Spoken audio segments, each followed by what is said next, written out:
대구에서 추가 확진자 수가 오늘 다시 30명대로 줄었지만 요양병원을 중심으로 소규모 집단 감염이 계속 이어지고 있습니다. 또 확진 판정을 받은 20대 환자가 면역 체계가 과도하게 반응하는 사이토카인 폭풍 증상으로 위중한 것으로 확인됐습니다. 네, 대구 연결하겠습니다. 김민석 기자. 네, 대구 영남병원입니다. 영남대병원입니다. 네, 대구에서 추가 확진자 수가 오늘 다시 줄었죠? 네, 그렇습니다. 오늘 0시 기준 대구 지역 확진자는 34명 늘어난 6,275명입니다. 이 지역 사망자는 67명으로 공식 집계됐고 완치된 사람은 모두 1,577명입니다. 지난 16일 대구 곳곳의 요양병원에서 시작된 집단 감염 때문에 하루 추가 확진자 규모가 커졌고 이와 함께 지역 내 위기감도 높아졌는데요. 다행히 오늘 1일 추가 확진자는 요양병원 집단 감염 사태 이전인 30명대로 다시 내려왔습니다. 사회복지시설 전수조사가 아직 진행 중인데도 이 숫자가 줄어든 건 희망적인 신호입니다. 오늘 기준 조사 진행률은 약 79%로 지금까지 26,540명이 진단검사를 받았습니다. 이 가운데 6,400여 명이 결과를 기다리고 있습니다. 전수조사 과정에서 달성군 대실요양병원 8명, 한사랑 요양병원 1명, 이시아 요양병원 1명 등 요양병원 3곳에서 확진자 10명이 추가로 나왔습니다. 이와 함께 대구에서 코로나19 확진 판정을 받은 20대 환자가 사이토카인 폭풍 증상으로 위중한 것으로 확인됐습니다.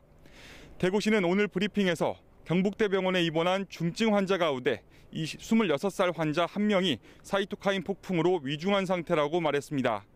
사이토카인 폭풍은 바이러스 등에 감염됐을 때 면역 체계가 과도하게 반응해 정상세포까지 공격하는 현상을 말합니다. 네, 17살 소년을 검사했던 영남대병원 검사실의 코로나19 진단검사가 잠정 중단됐죠. 네, 그렇습니다. 어제 오전부터인데요. 17살 고등학생 A군의 코로나19 진단검사 검체가 오염됐다는 중앙임상위원회 판단에 따른 것입니다. 방역당국은 마지막 검사를 한 영남대병원 검사실이 바이러스에 오염됐거나 검사 과정에 오류가 있었던 거로 보고 있습니다. A군 검체가 들어가지 않은 음성 대조군에서도 코로나19 양성 반응이 확인됐기 때문입니다. 방역당국은 민관 전문가로 구성된 전문가단을 이곳으로 파견해 검사실 점검에 들어갔습니다. 영남대병원은 검사실 오염이나 기술적 오류가 있다고 보기는 어렵다면서도 검사 전반을 점검하겠다고 밝혔습니다. 김성호 영남대병원장은 직원들에게 보낸 문자에서 재점검을 통해 진실이 밝혀질 걸로 생각된다며 이같이 전했습니다. 이에 대해 권영진 대구시장은 오늘 정례 브리핑에서 전쟁 중에 작은 실수가 있을 수 있지만 그 원인을 찾는 작업을 전쟁터에서는 삼가야 한다며 시비를 가리기보다 방역에 집중하자고 에둘러 말했습니다.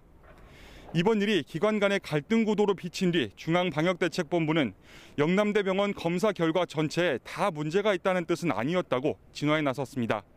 그러면서 민관 전문가단이 살펴본 뒤 오류가 교정되면 영남대병원 검사실에서 다시 검사할 수 있을 것으로 본다고 덧붙였습니다. A군은 숨지기 전까지 코로나19 검사를 모두 13번 받았는데요. 호흡기 검체로 검사한 12번은 모두 음성이었습니다. 하지만 소변과 가래로 한 마지막 검사에서 일부 양성 반응이 나와 미결정으로 분류됐습니다. 이후 A군은 질병관리본부와 서울대병원, 연세대 세브란스병원의 교차 검사에서 모두 음성 판정을 받았습니다. 지금까지 대구 영남대병원에서 YTN 김민성입니다.